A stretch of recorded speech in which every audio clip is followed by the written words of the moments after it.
Risk. I'm standing here at the South Street Seaport in Manhattan, and on this series I'm going to be talking about New York and how it was built, its unique geography, and how Risk led to the development of one of the world's strongest and biggest economies, which actually helped build the United States into the powerhouse that it was to become in the 20th century. So now I'm standing at the other end of Wall Street. If you go down this way, you will hit the New York Stock Exchange.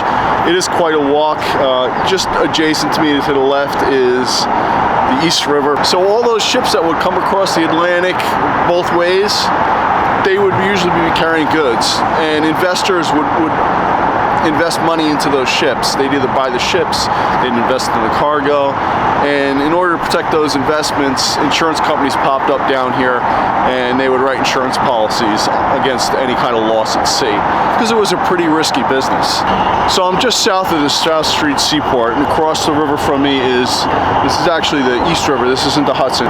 Pretty much all the commercial ships that used to bring goods into Manhattan no longer come into Manhattan. They either come into Brooklyn or Jersey. So we're driving along the West Side Highway, and right in front of you is Chelsea Piers. This is now a huge sports complex. There's a skating rink, there's a golf driving range, there's yoga studios, all sorts of sports activities in there. It actually used to be a pier. In fact, this West Side Highway runs along the Hudson River, and at one time was one of the busiest seaports in the world. You can see all these piers have turned into other things. This is the Siddery Winery and Music Store.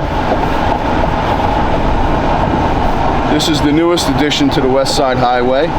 This is a park of, I guess you'd call them islands.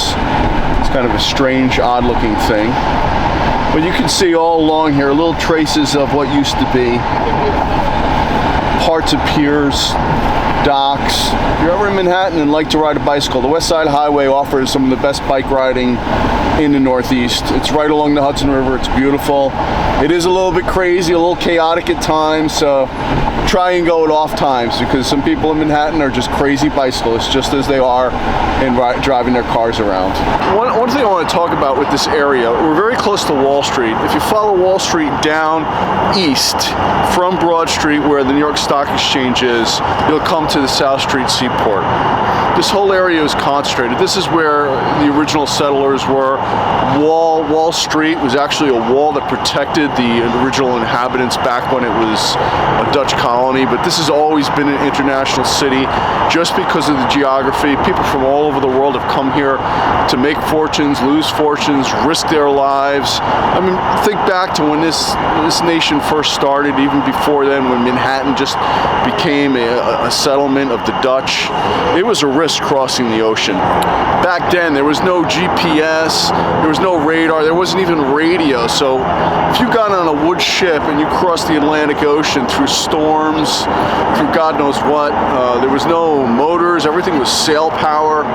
It was a tremendous risk that you had to take to come here. Commodities used to come into Manhattan. Goods would come in from the Caribbean, goods would come in from Africa, goods would come in from all over the world. Goods would come in from England, Europe, the Middle East. They would all wind and funnel through Manhattan. Coming back the other way, goods would come in from inland United States. All kinds of goods would come in from the rest of the country. They would travel down the Hudson River, they would travel up the Atlantic coast, they'd wind up here. This is where one of the commodities exchanges originated, where people are actually exchanging commodities, just as they did in Chicago.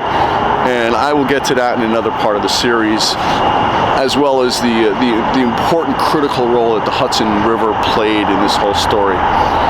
Anyway, thank you very much for watching this episode of Risk, and we will see you next time.